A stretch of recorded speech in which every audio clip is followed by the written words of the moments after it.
Família espiritual. Por que vês o argueiro no olho de teu irmão, sem notar a trave que está no teu próprio? Jesus, Mateus capítulo 7, versículo 3. Quanto mais nos adentramos no conhecimento de nós mesmos, mais se nos impõe a obrigação de compreender e desculpar, na sustentação do equilíbrio em nós e em torno de nós. Daí a necessidade da convivência, em que nos espelhamos uns nos outros, não para criticar-nos, mas para entender-nos, através da bendita reciprocidade nos vários cursos de tolerância em que a vida nos situa no clima da evolução terrestre. Assim, é que no educandário da existência, aquele companheiro que somente identifica o lado imperfeito dos irmãos, sem observar-lhes a boa parte, que jamais se vê disposto a esquecer as ofensas de que haja sido objeto, que apenas se lembra dos adversários com o propósito de arrastá-los, sem reconhecer-lhes as dificuldades e os sofrimentos, que não analisa as razões dos outros, a fixar-se unicamente nos direitos que julga pertencer-lhe, que não se enxerga passível de censura ou de advertência em momento algum, que se considera invulnerável nas opiniões que emita ou conduta que expose, que não reconhece as próprias falhas e vigia incessantemente as falhas alheias,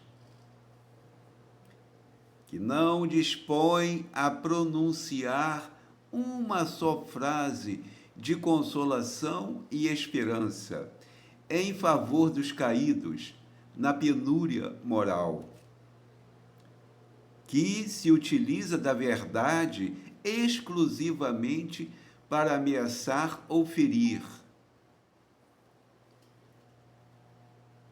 Será, talvez, de todos nós, aquele que mais exija entendimento e ternura, de vez que, desajustado na intolerância, se mostra sempre desvalido de paz e necessitado de amor.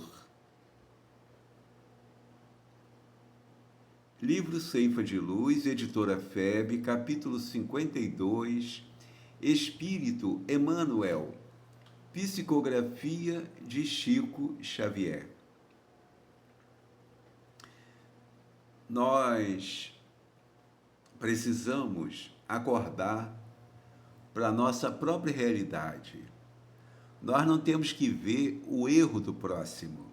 Nós temos que observar onde estamos errando, onde necessitamos melhorar, onde necessitamos avançar no sentido da paciência, da tolerância, do perdão das ofensas, na caridade, na bondade, no amor ao próximo. E, para nossa vergonha, perceberemos que as nossas necessidades são muito grandes. Nós precisamos muito não só de vigilância, mas de correção. Nós precisamos corrigir nossos hábitos, nossos costumes, nosso ponto de vista.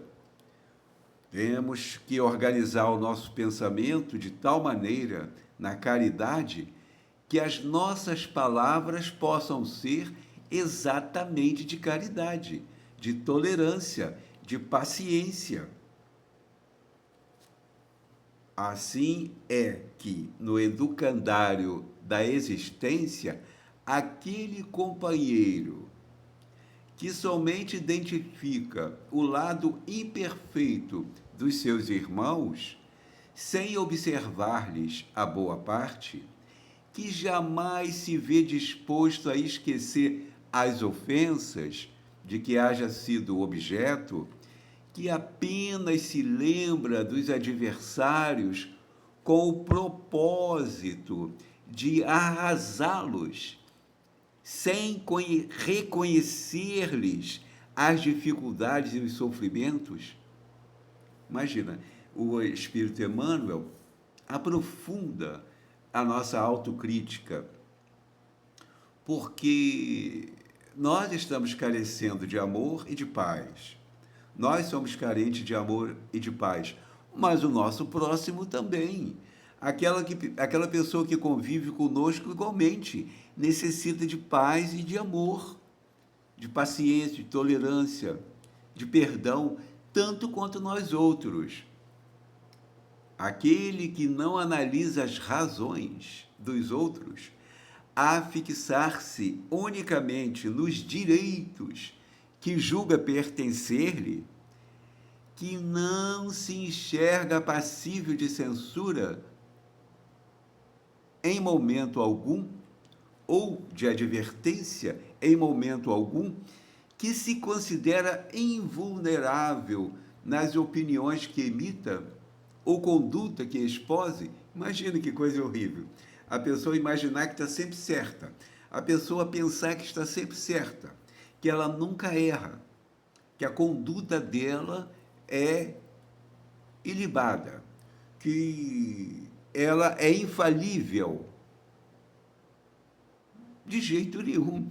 Todos somos vulneráveis, todos somos falíveis, todos estamos sujeitos a quedas morais, espirituais, e precisamos combater as nossas más tendências, não há dúvida, porque exatamente nós precisamos, inclusive, como diz o Dr. Bezerra de Menezes, nós precisamos combater as raízes das más tendências.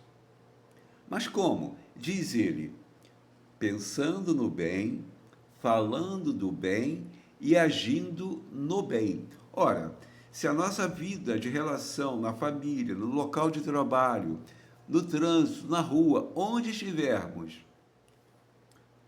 expressar tolerância, paciência, compreensão, desejo de ajudar na construção da paz, evidentemente que nós teremos paz.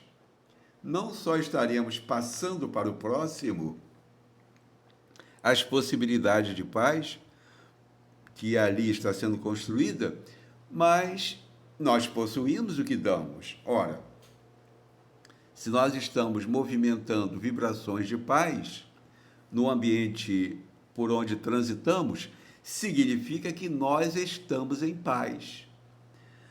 Se demonstramos revolta, insatisfação, cara feia, intolerância, evidentemente que nós não estamos com paz. Nem estão pensando e falando e agindo no bem e no amor. Evidentemente que não.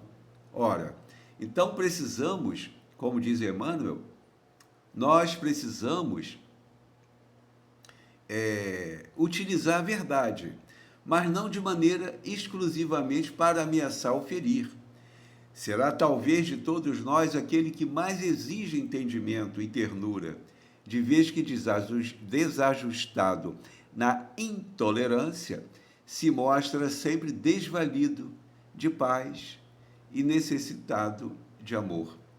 Então, muito triste a nossa condição de vaidade, de orgulho, de prepotência, de egoísmo, porque o tempo todo estaremos refratários aos valores do bem, aos valores da paz, e estaremos, inclusive, manejando recursos de desequilíbrios, recursos de instabilidade nas relações com as pessoas. Então é muito importante que nós prestemos bastante atenção quando nós falamos em Jesus, quando nós falamos em Evangelho, isso vai muito além de religião, porque observemos que os ensinamentos do Evangelho, os ensinamentos de Jesus, são receitas de felicidade, de alegria, de paz, e não de fanatismo religioso, e não de separativismo, engrupi-los como se fôssemos privilegiados de alguma forma. Não. Os ensinamentos de Jesus é para toda a humanidade. Por que vês o argueiro no olho de teu irmão, sem notar a trave que está no teu próprio olho? Então é interessante a gente observar isso. Nós ficamos vendo a ignorância do outro, o erro do outro, o abuso do outro, e criticamos e reclamamos o tempo todo. E o nosso? E o nosso erro? Como é que fica? Aonde que fica? Não é? Nós precisamos trabalhar com mais compreensão essas verdades do Evangelho. Mas no que tange ao comportamento, ao modus operandi de convivência, em família, local de trabalho, e mais ainda, conosco mesmo. Porque às vezes nós para conosco mesmos, também estamos em profundo desequilíbrio, em profunda desarmonia, embora estejamos quietos no nosso canto lá. Por quê? Porque o pensamento não para. Nós pensamos o tempo todo. Então, precisamos transformar a família consanguínea em família espiritual.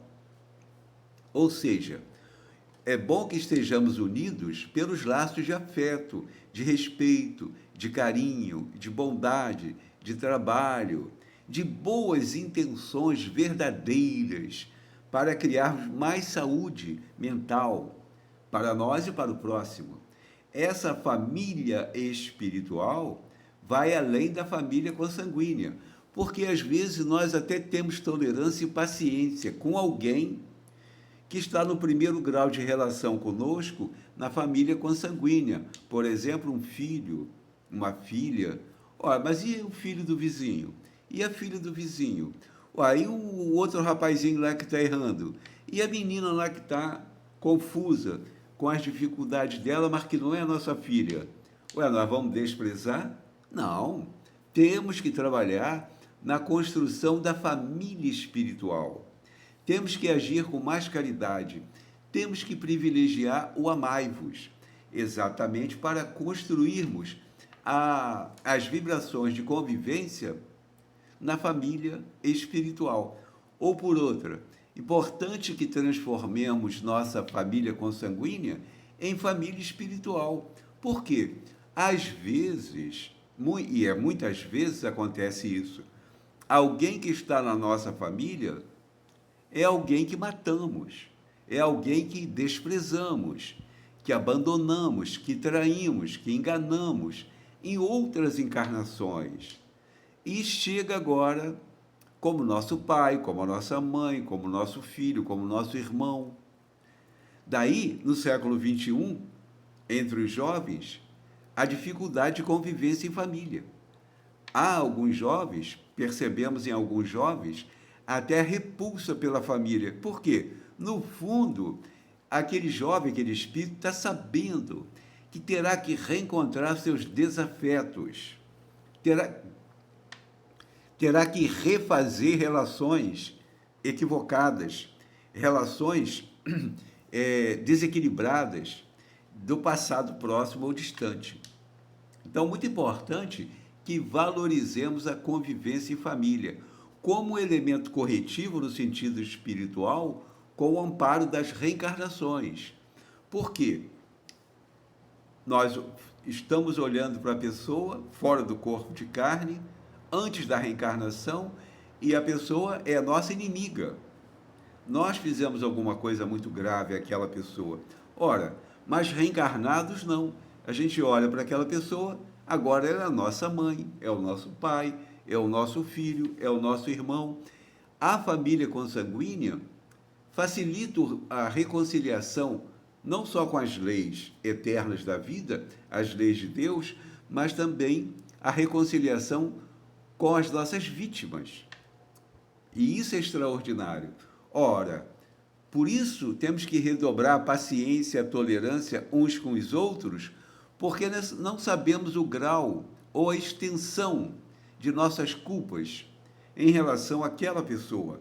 Na dúvida, é melhor que nos consideremos culpados, para que possamos agir com mais paciência, com mais tolerância, confiando na reconciliação ou na correção que essa convivência vai promover para ambas as partes, gerando assim uma paz mais duradoura e não a consciência culpada naquele arrependimento que por si só não resolve. Arrepender-se por si só não resolve. É preciso que haja correção. Nós vamos ter que corrigir. Para tanto, teremos que conviver em família. Família consanguínea, onde mais adiante teremos a família espiritual.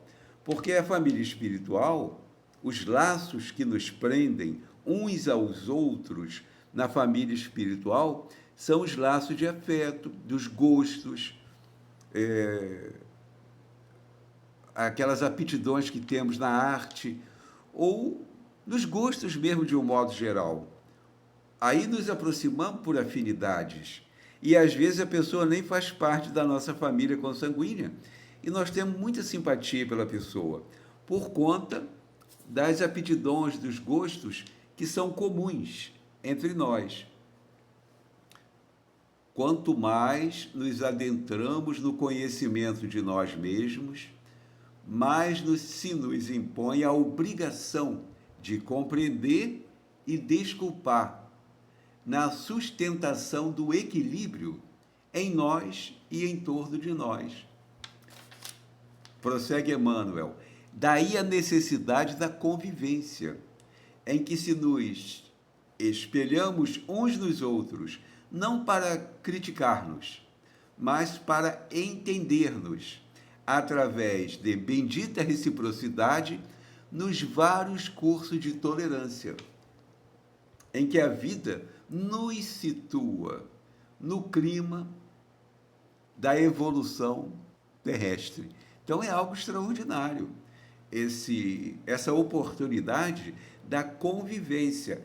Só que às vezes ela é tormentosa, às vezes nós temos muita dificuldade para conviver, porque a pessoa nos acusa, a pessoa nos observa, a pessoa nos critica. Ora, nós já agimos assim também. Por isso a necessidade de não olhar o cisco que está no olho do outro, mas observarmos a trave que está no nosso, que impede que vejamos a parte boa das pessoas e das coisas. Muito importante observarmos sempre a parte boa das pessoas e das coisas que estão à nossa volta. Aí, evidentemente, que nós faremos opção pelo amai-vos e teremos mais paz.